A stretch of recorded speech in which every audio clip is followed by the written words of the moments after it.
Any other options are there in this kind of cases? Yes, we do have options. A free jejunal graft, I mean, this is, I mean, again, in India, I don't know how many centers use it. We don't have any experience, but in the West, in the UK, they used to routinely do microvascular anastomosis even for the colonic conduit. So a free jejunal graft, if you have a good plastic surgeon to bridge that distance, or you've had some major post-operative issue and you want to do a later reconstruction, that's an option. And of course, a long segment pedicle, these are usually not for your, at the primary surgery, these are in patients who've had a complete necrosis, you don't have colon as an option, you can use supercharged jejunum, and of course the colonic conduit. Are there any innovative solutions? I found a couple very nice solutions. So this is a situation, the step, you know, this again we are used to, the GI surgeons, because the transverse enteroplasties we do in short gut syndrome to reduce the caliber of the bowel, that sort of lengthens the bowel also.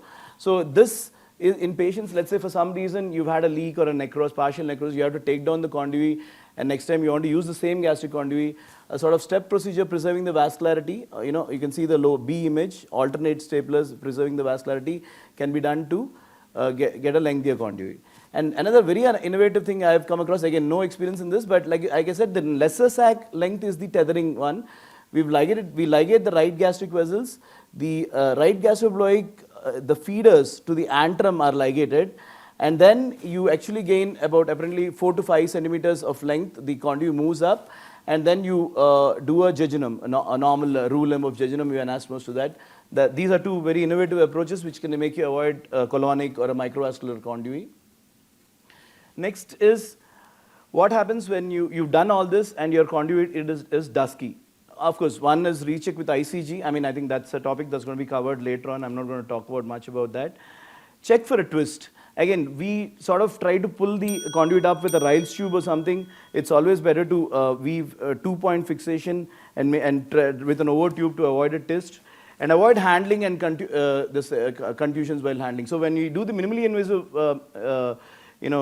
gastric part of the surgery and you want to do the tube open, we need to place the incision exactly about 5 centimeters below the xiphie, because if not, in your struggle to sort of deliver the conduit, you can have contusions and tears.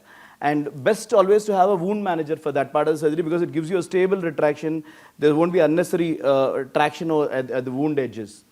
And when you have a dusky, the most important thing that should immediately come to your mind is you've got a mesenteric tear. That means I've had situations in which colonic, I've actually torn the marginal vein, and or even the gastrobloic vein can get torn. That could be a major cause, and then obviously it's totally allowed to reconsider using that conduit at all. And thoracic inlet, the widening the diaphragmatic hiatus to allow the conduit to go through freely is important. And thoracic inlet obstruction is something we have to consider. I know, again, some surgeons don't, whenever you go retrosternal, we always resect the sternoclavicular joint. Medial third of the clavicle and the sternoclavicular joint, we always resect. It hardly adds to any morbidity postoperatively and avoids thoracic inlet obstruction, which could be a cause of venous congestion. So what do you do when you have these dusky changes? One is, of course, like look at the previous slides. Lengthen the conduit and revise it. Additional microvascular supercharge, transcervical, the internal mammary artery, jugular vessels. If you have good plastic surgeons, I mean, like I said, in the centers in the West, they routinely do. They used to, every colonic conduit, they used to supercharge it. So it is safe and it's possible. A very good idea is, this one paper I came across, delay the anastomosis. Your conduit is dusky, don't do the anastomosis, just close the stomach, do a cervical esophagostomy, then later on it settles down. So they had about around 6% of their cases, they delayed the anastomosis, and all these patients had the same stomach they could use to redo the anastomosis. So that is one very good option, I would say. And the other option, of course, is take down the whole thing and do a colonic conduit. Last one, I'll just talk about conduit necrosis. Conduit necrosis is one thing which you have to have a very high index of suspicion. You have a post-op patient of the colon pull-up or a gastric pull-up suddenly becomes sick, rather than think of a MI or a pulmonary embolism. The mediastinosis can be very fulminant. You should have a high index of suspicion. Immediately do an upper GI endoscopy. CT may or may not pick up, because early changes, if it's only ischemia, not frank necrosis, CT may look normal. So an endoscopy is the investigation of choice.